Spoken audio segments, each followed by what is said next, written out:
one of your board meetings, but the way, I think, in my opinion, the textbook way of doing something, you have something on the agenda that needs discussion, discussion regarding painting, a particular room, whatever it is. The topic gets introduced by the presiding officer. Next on the agenda is the possible painting of the card room. Then my suggestion is someone at the board level makes a motion. I make a motion that we approve the painting of it and use, Ajax Painting Company. Is there a second for discussion purposes? Should the next be said? And this person who seconds it doesn't have to necessarily agree to hire Ajax to do the paint job, but for discussion purposes, to get it formally on the table. So someone makes it, okay, I make a second of that motion for discussion purposes, then either, and depending how you want to do it, either there's discussion at the board level, which is probably a good idea because they may have some superior knowledge already regarding it, and then after all the board members have had their say, then it goes to the unit owners for them to discuss or raise questions or comments they have within their allotted time. Could go the other way, where the subject gets introduced and the unit owners get to speak first and then the board. To me, it's a little backwards because, conceivably, again, the board or management may have some good information to impart, so you don't have to ask the same question that's going to be raised. After that's all done, let's say the board members have all spoken, it's the unit owners' turn, they speak, then someone says, call the question, the presiding officer, then there's the vote. And I will leave you with this final thought. Once the vote is taken, and let's say it's a 4-3 vote, no matter what it is, don't torpedo the topic. Board members who, this is just a general comment, nothing for anything here in this association, but I feel really strongly that once a vote is taken and the majority controls, you can say your piece beforehand, say whatever you want relative to it. Once it's done, you go along with and you support whatever was done. Because to attack the thing that was just approved, either subtly or loudly, is just not good. You take what's subject to what the majority of the board has just voted for, you be a team player, and you go forward with that. Okay? And it's just the way most associations that operate well, that's how they operate optimally. With that, questions? Yes, sir. You'll be next. Thank you very much. It's very well spoken, and I wish that it was every year for the last 11 years. Somebody hear your voice, but the 718, people join to the board. They say, I want to be in the board, like it's a kindergarten. There is any way that we force the people. Can you come up and use the mic, please? If you decide to come to join to the board, and it's very important, like you say, you give your time, you give your motion, you care about this place, how you can force that this board member will know the 718? Because how can somebody sit on the board and don't know the rules of 718? That's number one. Number two is, I know 2004, it was lift the curtain rules. The lift the curtain rule that, like, a board member covered by insurance, that if he make a mistake and all other stuff, he can cover by the insurance. 2004, there was rule, federal rule, I don't know, it's state rule, that it's called lift the curtain. That you can say, I make mistake, I make boo-boo. You spend $20,000 and now I'm, as an owner, spend this money because somebody like to sit on the board. I mean, we have to emphasize this to the board, and I don't recommend to do it, but in some certain time, it's really, they have to remember that there is personal obligation to sit on the board. Thank you. Okay, those two very good points and questions. Relative to education of board members, I wish there was more. The statute for years, until about a year or two ago, only said that if once you get on the board, and by the way, the eligibility requirements are very, very low. Basically, you could not have committed a felony or be delinquent more than 90 days in the payment of your assessments. That's basically it. Nor are you permitted to have embezzled from your association. So 3 rules. But until a couple of years ago, all you had to do was sign a piece of paper saying, I agree to abide by the condominium documents and the state laws. That's all you needed to do. Now you have an option. You could still sign that one piece of paper, or you could take one of these 2-hour classes, that me and other community association attorneys give, periodically for board members for the education aspect of it. I wish that was mandatory because I think these courses are good from an educational standpoint. But the answer is right now, there's nothing that mandates it. Some board members without any education on the area are very, very good board members, and some board members with a lot of education are not good board members. So it's kind of like a lot of things in life, like parenting. I mean, you don't need a license for that, but some people are better parents than others. So you just do the best you could do. Hopefully you elect the right people. And that's just kind of the way it goes for now, although I'm on a kind of crusade to get for better education or mandatory education for board members up in Tallahassee. The other issue about if they do wrong, there's a concept called fiduciary duties. All board members owe a fiduciary responsibility to your association and all the members. But once you cross the line, then you are in trouble. You are given you don't have to make the right decisions, you just have to use reasonable judgment. If it turns out it's the wrong decision, that's okay. You're not going to get sued, or you shouldn't get sued, but you can't defraud, you can't have unjust enrichment to yourself. You vote for a contract with Ajax knowing that's your brother-in-law's company without disclosing it, that type of thing. You can't commit criminal acts. So there's some standards, but ultimately, unless you go past that and truly breach your fiduciary duty, there's no remedy other than don't have that person serve in the future, hopefully in the next election. And I wish I could tell you something more there, but that's it. There's some degree of insurance possible for recovery to protect the owners. But anyway, this gentleman right here. Are there any boundaries by which a board member? Are there any boundaries by which a board member cannot disseminate false or improper information to the owners? Okay, another good question. The first rule of thumb is that anytime you disseminate information that's defamatory, that's false, defamatory is negative and false, then that person's always subject to getting sued by whoever they may have been publishing the defamatory comments about.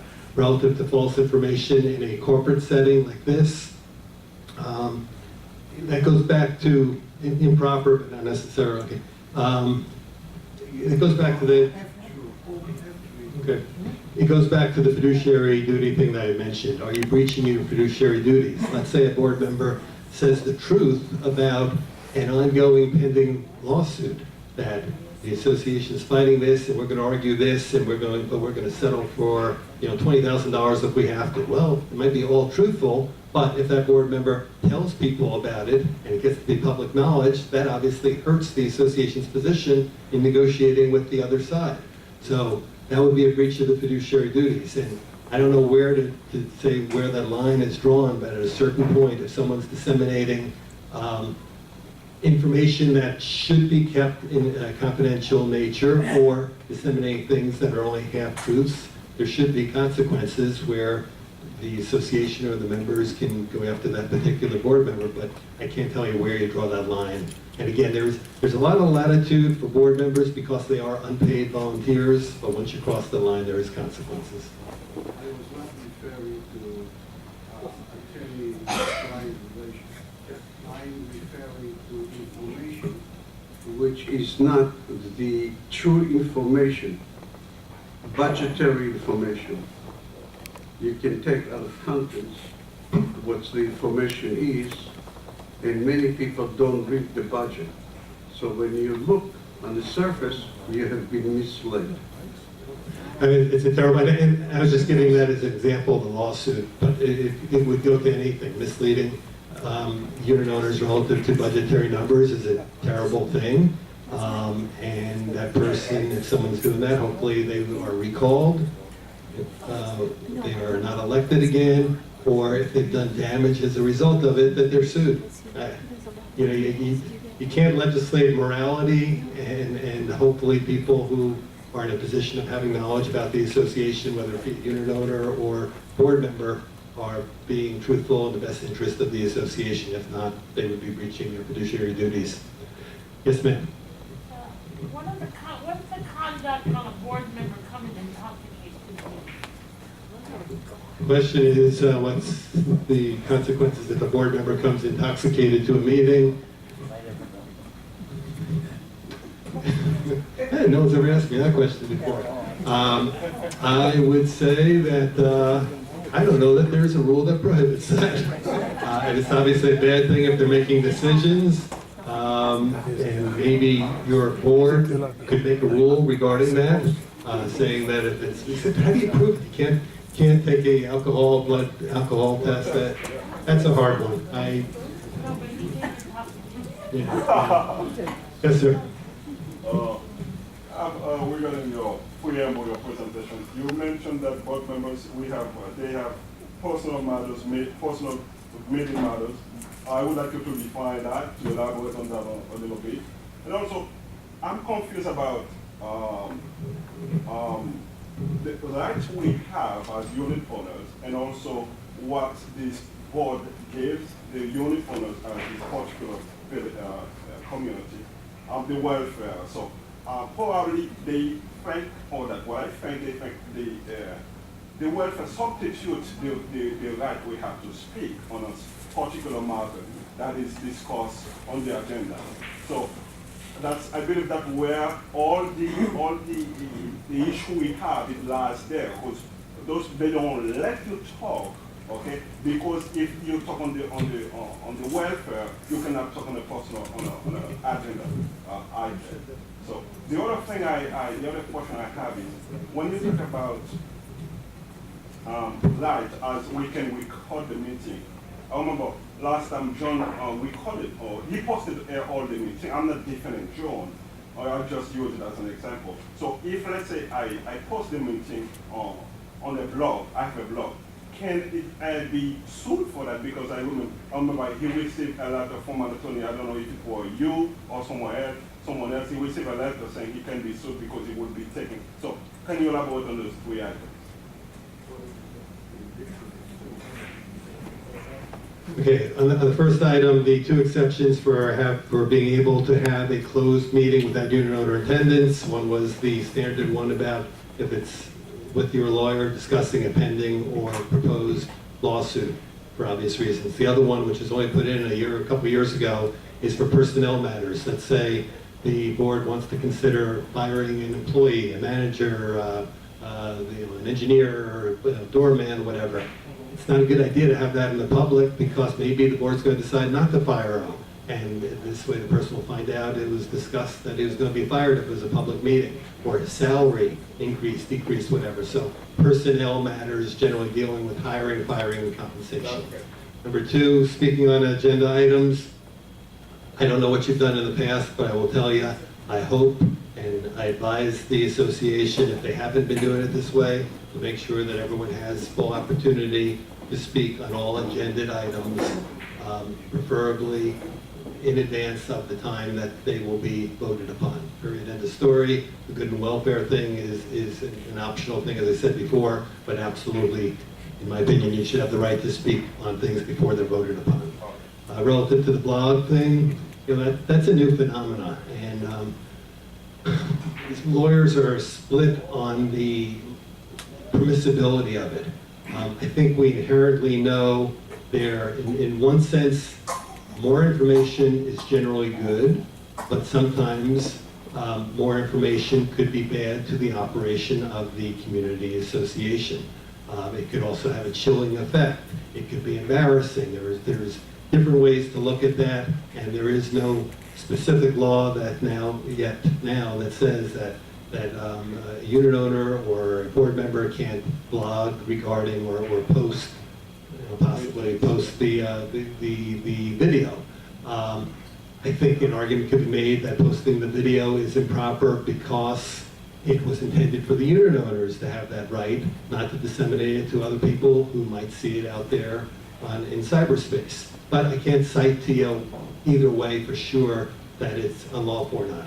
In one case involving your association, It was believed, and it was my law firm that wrote a letter relative to it, that the information on the blog was potentially misleading in that it wasn't clear that it wasn't coming from the association or board of directors rather than an individual. And that was the principal problem with that particular case. It's my understanding that it was going to be or has already been fixed to make it clear that it is an individual's blog.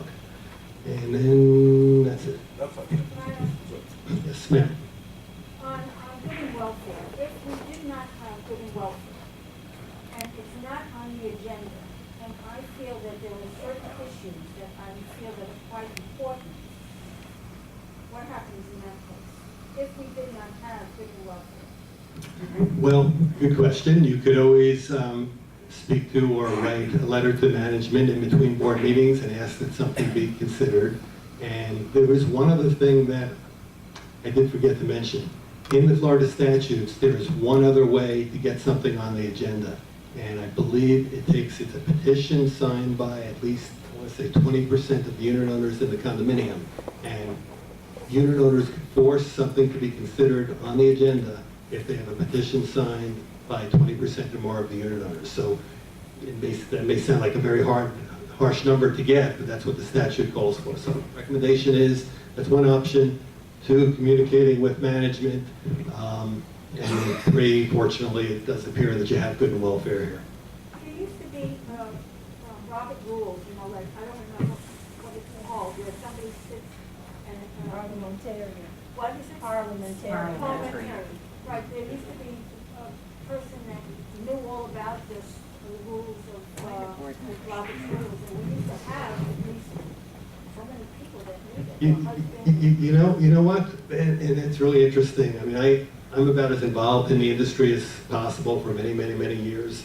This book, Robert's Rule of Order, 11th edition, 700 and some odd pages and really, really fine print. I try to keep up with it, but there's so much in here that you can't remember it all. A lot of it is inapplicable because it's not geared for a condominium association, it's geared for corporations in general. So you have to wade through different things. It's not geared for one state, it's for everybody. I believe that things used to be simpler, and I think that there used to be parliamentarians 20, 30, 40 years ago who really knew this stuff, and that's what they did. And I haven't met one in 20 years, but it's a good point. Yeah. Let's everyone get a chance first. Yes, sir.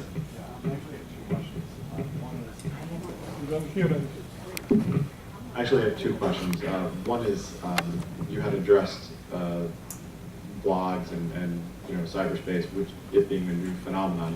And having said that, I tried to find some kind of statute or law prohibiting a blog without a disclaimer. Could you enlighten us and perhaps cite that law and/or statute that prohibits a blog without putting it a disclaimer to distinguish from the official website? Because from my understanding, a blog in and of itself is distinguished from an official website because it's, first of all, it's a lot more. It's not as sophisticated, and just visually, it's completely different. But I'm not an attorney. I just have one more after that. And I said the same thing. I mean, I can't find. There's not bodies of law out there yet. There will be one day. But that falls in, if it's truly deceptive, or it gives the impression of coming from one party rather than another, it just goes in with other torts, which is you can't mislead, you can't defraud. So is there a law that says you can't do that? No, but there are laws that say you can't defraud or you can't mislead. And there's consequences, sometimes civil, sometimes criminal. So it falls in that category. And again, where you draw the line for the particular act, don't know, but that's the categories. I guess what confused me, but I don't need to belabor this, what confused me was, the whole premise was so long as there's a disclaimer, then it's okay, because what is deceptive is ambiguous. What's deceptive to you? I mean, half this place could say what you're saying is deceptive. I don't personally, but it's subjective. It's a matter of opinion. So as long as there's a disclaimer to that blog, whether I have a blog, Frank has a blog, John has a blog, then it's okay because it falls under freedom of speech. So I was confused, and this is, I'm nothing against you, I was confused if there wasn't a law stating that there is a disclaimer, then why, okay, but I was confused as to why an attorney would be needed to actually write a letter stating one must be. So what you're saying is he actually didn't need to put a disclaimer. I'm glad he did, because some people were confused and now they're not. But technically, by law, he did not need to. I just want to make sure. It's really no different than if someone in the back of the room stood up tonight and said something very, very outlandish. Right. He said, just, you do it on the blog, you do it here. Right. The board is stealing, this one did this, however money went there. There are consequences with it. For yelling fire in a movie theater, there are consequences, whether it's on a blog or in person. Right. Fire in a movie theater, it's much different than, yeah, but ambiguously misleading. But I see your point. The other thing is, Excuse me, let me make a comment. It's now almost 10 to 8. If we can wrap this the up. other thing I was saying was, Two more. in terms of recalling, you said it's over 50%, which would be 417. Is that 50% of 832, or is it 50% of, because there's many empty apartments? Would it, if you could address that? And then we're going to do just one question more from this gentleman, then we'll be done. Good question. It's a majority of the number of units in the condominium that possess voting rights. It used to be, so if you had 832, so it would have been 417. But they passed a law that says that if a unit owner is delinquent more than 90 days, they lose their voting rights. So let's say you had 32 people in that category, then they don't vote. So it's a majority of the 800 that's remaining. It would be 401. Okay, last. I'd like to go back to the issue of the blog. I think that we've had a unique issue here. The blogger is a board member. So the impression initially was that the blogs came from the board or from the association. So therefore, there was a request to put on a blog a disclaimer. Now, from what I understand, once a disclaimer has been put on a blog, everything which is written in the blog is the blogger's personal responsibility. So if anybody sues him, he will not be defended by the insurance company of the association. He will bear his own legal expenses. And I'd like to make sure that this is a clear issue. What you say is probably correct. The fact is that if a board member puts improper information on there, it's disclaimed. And that was one of the problems, that was one of the reasons for the letter. We didn't want the association to have potential liability for things imputed to the association, especially when it was from a board member of the association. I would like to think that you're correct, that